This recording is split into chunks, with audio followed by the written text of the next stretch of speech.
remember standing there when I first got my first pair of prostheses. I was probably pretty close to 2 or 3 years old. I was in the hospital for a long time, learning how to walk in them. When I came, one of the first patients I met and got to know really well was Daniel Massey. He was 3 years old when I got here, and Daniel was born missing arms and legs at the elbow and knee level.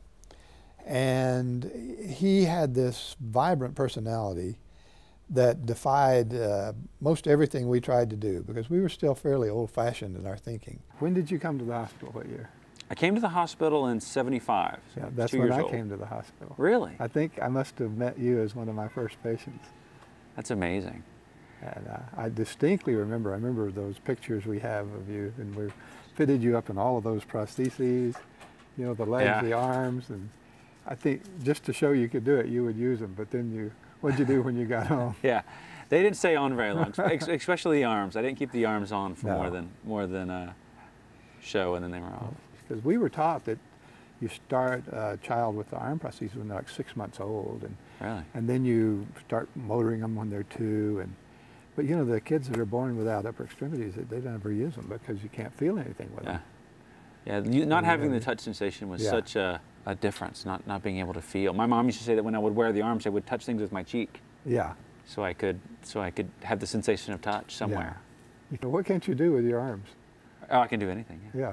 And at 2, you could do anything. That was the funny part. I remember your mom talking about you going throughout the house, stacking up books and everything so you could turn on and off every light in the house. Do you remember that? I've heard the story. I don't remember doing it, but I've heard the story is that Mom had said I didn't stop all day until I got every light on the house on and then off again, and then I was done. That was it.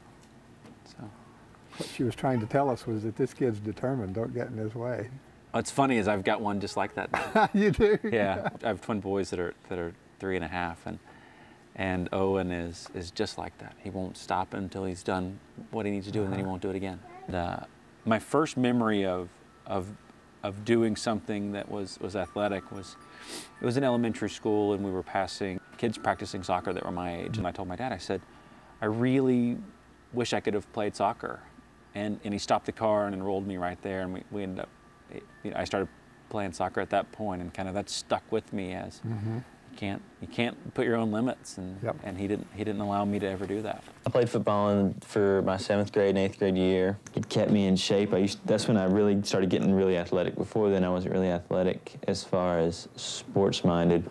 I remember at a Sam Houston game one time, I was playing nose guard. This guy was huge. He just about knocked me out.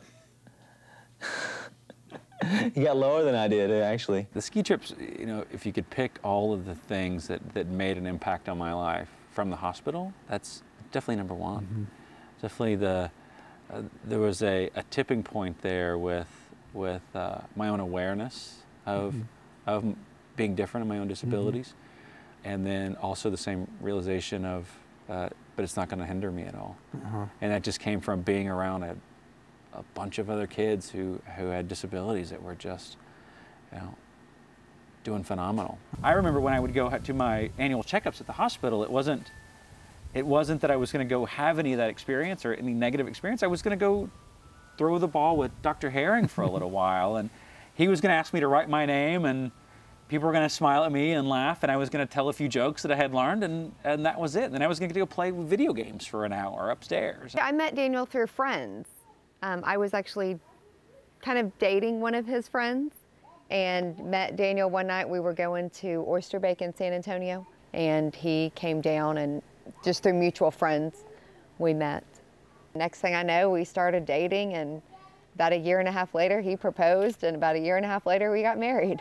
The one thing that Scottish Rite, I think, provided for him, or the biggest benefit, is the confidence that they gave him. So not only the medical attention and the prosthetics and that kind of stuff, but just the confidence and allowing him to prove to himself that he was just like everybody else. We're all a little bit different. I feel like a proud papa. I feel like Daniel's one of my kids, and always have. And I listened to him, and he would occasionally listen to me, but I didn't have a whole lot to tell him. He was my teacher. I'm sure Dr. Herring knows how I feel about him, but you know, he is like a father to me, and I get a little emotional Me too. because giving me something that I couldn't have done on my own, and helping me, grow and do something special with my life is pretty amazing.